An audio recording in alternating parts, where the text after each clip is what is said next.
Desmond Tutu, who won the 1984 Nobel Peace Prize because of his unifying leadership to end apartheid in South Africa, said this: "My humanity is bound up in yours, for we can only be human together." We forget that sometimes. We forget that we are all in this together, and we need each other. Now, the topic today is compassion in action, because there's compassion where we can all go, oh, and feel some sadness together, but that's not true, authentic, real, deep, and life-changing, world-changing compassion. Authentic compassion is different. Rabbi Heschel, who has also worked in the civil rights movement, and he was a mystic, a Jewish theologian and scholar, and a 20th century mystic, said, God created a reminder, an image. Humanity is a reminder of God. And he goes on to say, as God is compassionate, let humanity be compassionate. But I think we have to really think about what is the compassion we're looking for. It's nice to have a sense of unified sadness when we're someplace, but that's just surface level sadness. Authentic sadness is much more than that. And it has to start with an interior journey. We have to start, first of all, with an awareness of the importance of compassion in the world. Jesus, 2,000 years ago, the master of compassion. He made it a way of life.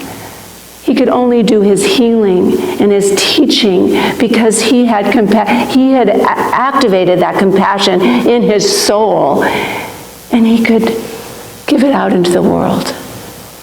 And you and I need to take that journey, because in all of us, Jesus is a beautiful mystic, and all the mystics know about that oneness of all life. They know about compassion as the healing agent. It is the thing we're all on a journey, an evolving journey, mystical journey.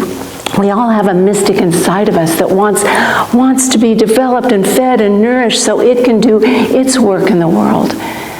So compassion is an inward journey where we go delve inward with courage and awareness. Courage and awareness to find that divine person, that divine spark of goodness, to fuel it, to nurture it, and then bring that energy outward as an expression in the world. So this compassion is circular.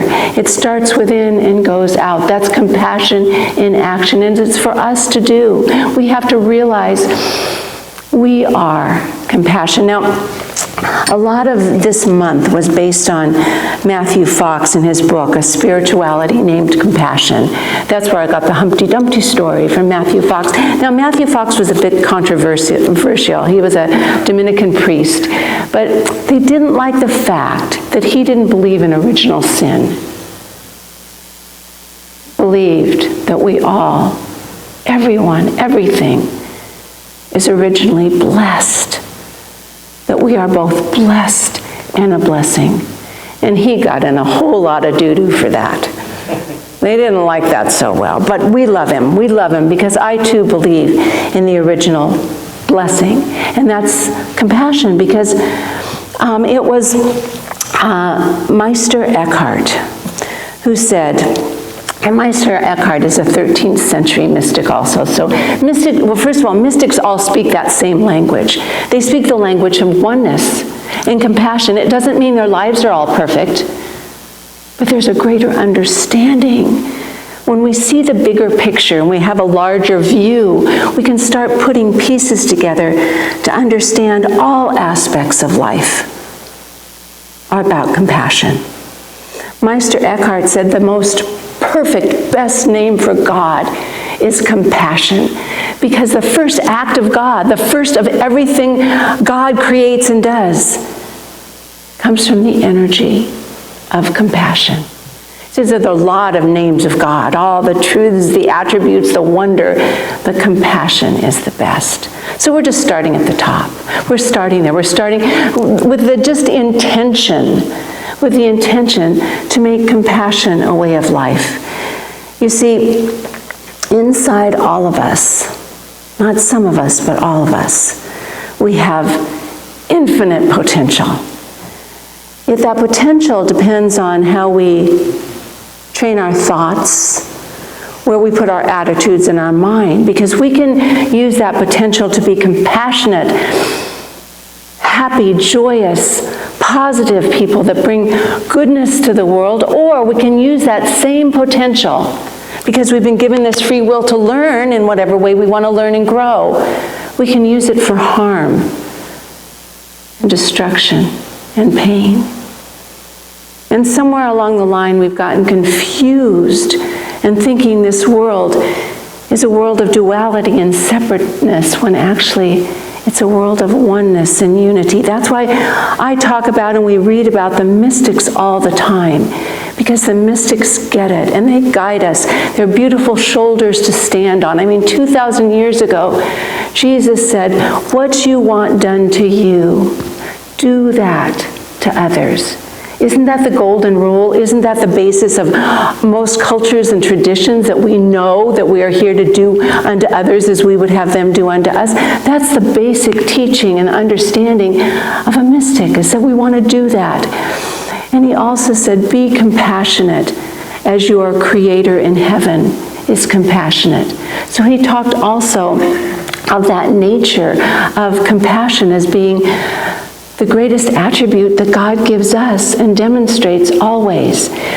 Another mystic, Thomas Merton, I didn't know him as well. Matthew Fox wrote a book on Thomas Merton, and he's a little bit more of a contemporary mystic. He died in 1968.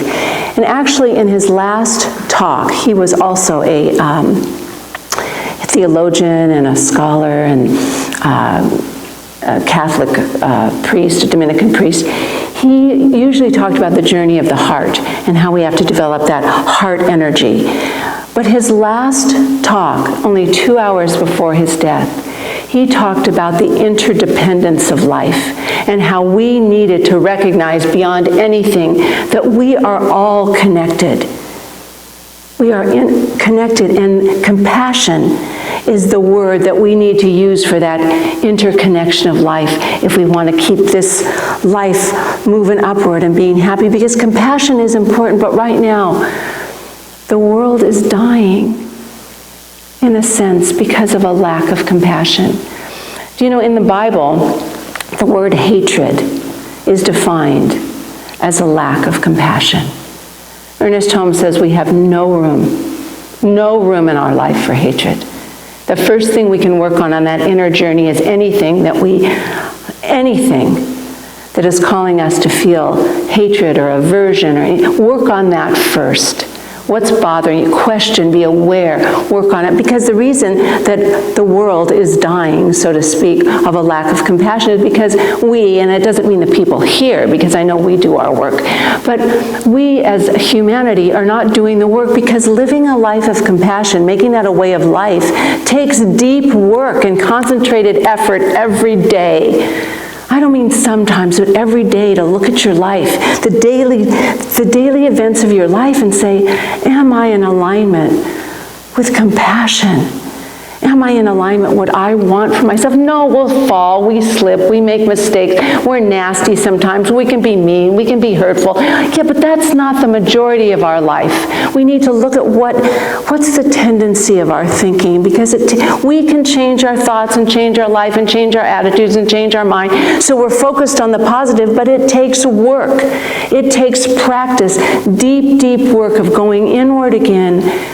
Now, Matthew Fox, he talks about this journey of compassion, but he calls it the 4 paths of creation spirituality. And he said there's 4 things to focus on in order for us to truly be awakened as divinely human beings, as we feel that oneness with God and oneness with all life. It's a journey. And these 4 paths, the first path is via positiva. And I'm going to challenge you to this. It's about waking up every morning and looking for the beauty, the awe and wonder of life. Because we're made of awe and wonder. We have to open ourselves to look for it, to see it. That's the positive, via positiva. But that's not enough. That's just the first step of opening. And then the second step is the via negativa. And that's what many of us don't like. We don't like the negative part. In fact, as religious scientists, some of us are pretty terrible at that. Oh, it's all good. It is all good. But it doesn't mean it's comfortable. It doesn't mean it's pleasant. Because we have all experiences in life until we have both joy and sorrow, because they're both parts of this experience of life. Until we embrace that, and that's the via positiva, we have to be able to embrace the joy and sorrow, the silence that can bring out the grief and sadness we might be holding, and we have to be able to own that so we can feel that for others and understand it. If we don't claim that for ourselves as part of our life, we can't possibly be understanding to others. So we have to own that and understand it and embrace it in silence and in that deep work of knowing it all, the joy and the sorrow. There's until we own it, we can't help others. And there's a German proverb that says, a sorrow shared is a sorrow halved. But a joy shared is a joy multiplied.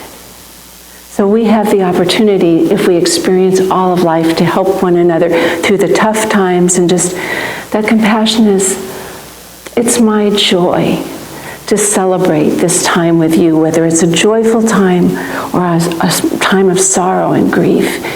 It's a joy I have to be able to celebrate and be with you.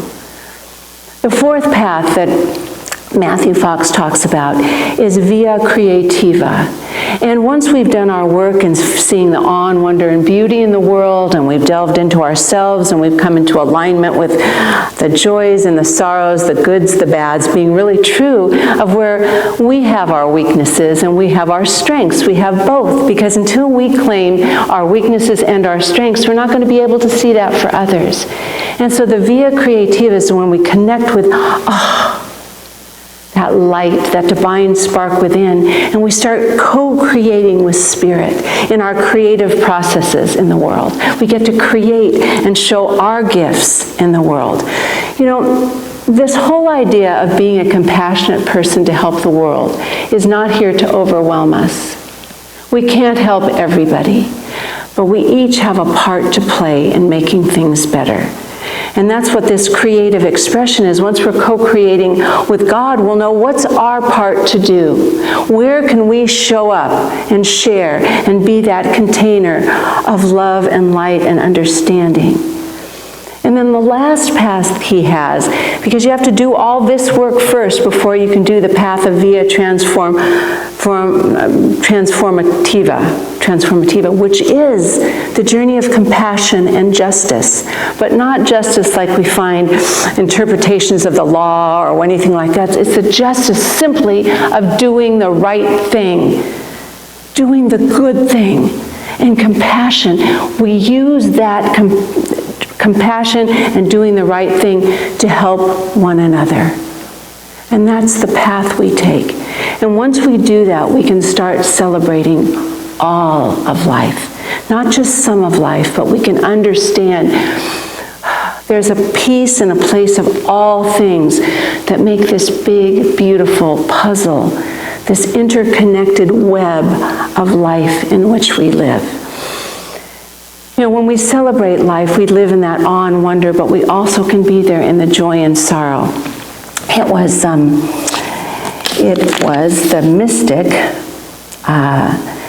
which one is it? It is the mystic, the German, yes, that says, what happens to another, whether it be joy or sorrow, happens to me.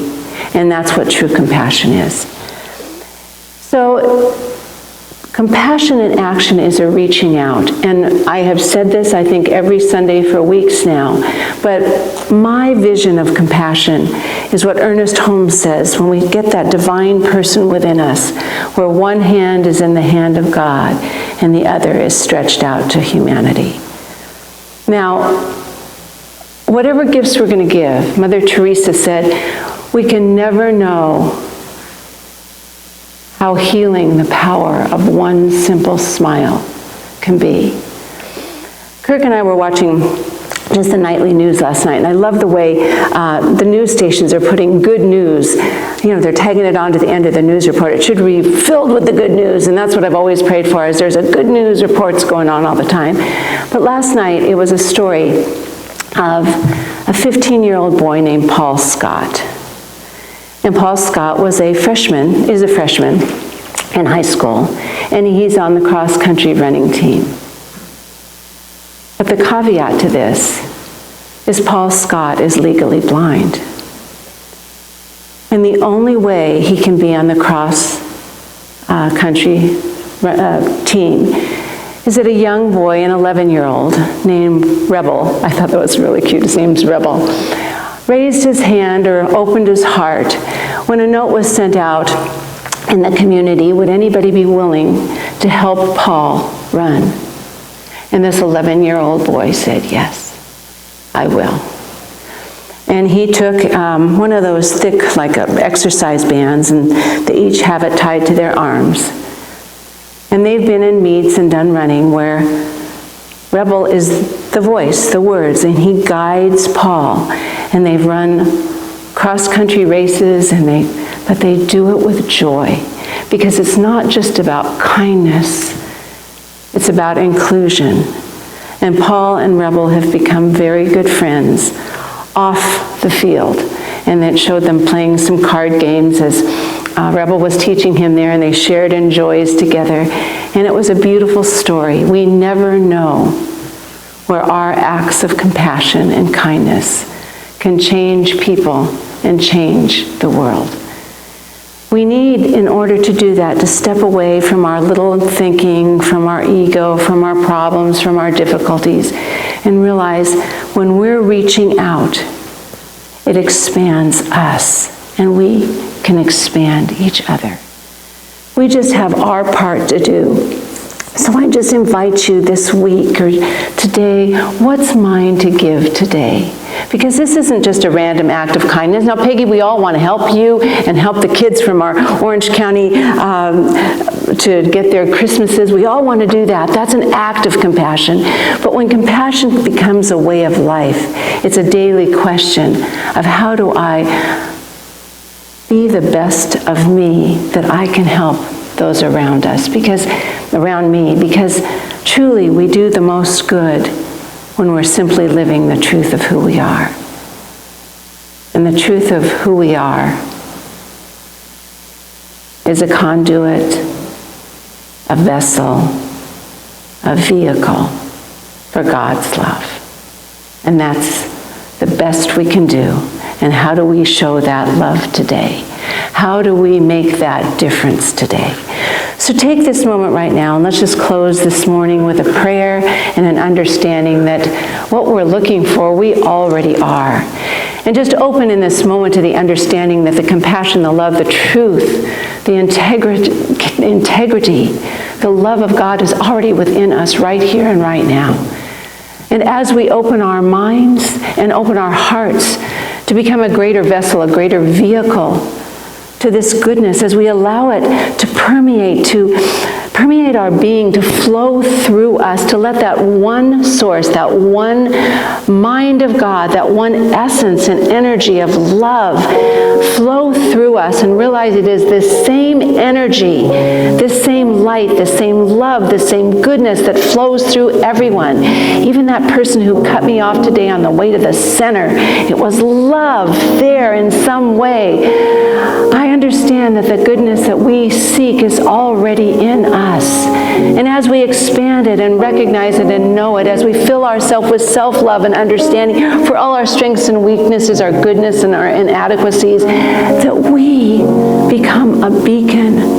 We become a teacher, a way shower, just simply by our presence and our essence, as we radiate the light, the love, the essence of God and the goodness there is, right here and right now. That we can be in the places of deep joy and celebration, and we can celebrate in deep sorrow, because we understand that life is ever evolving, unfolding, and we are on this journey of absolutely recognizing that compassion is our way of life, that this is who we are. And as we own this, as we integrate it, as we become this recognition and knowing, we give deep thankfulness and appreciation to the one mind, the one God, the one goodness, the one law that knows only to say yes, to give us what we put out there in energy and mind and thought in word. We see it done. We say, thank you, God. And we seal this by saying together, and so it is. Thank you for being part of the community as we work together to be the love and light and goodness as we support each other on both paths. When we're upright and teaching, and when we need to practice and learn, that we're here for each other. Know that you are blessed and a blessing. Thank you for being in my life. I love you all.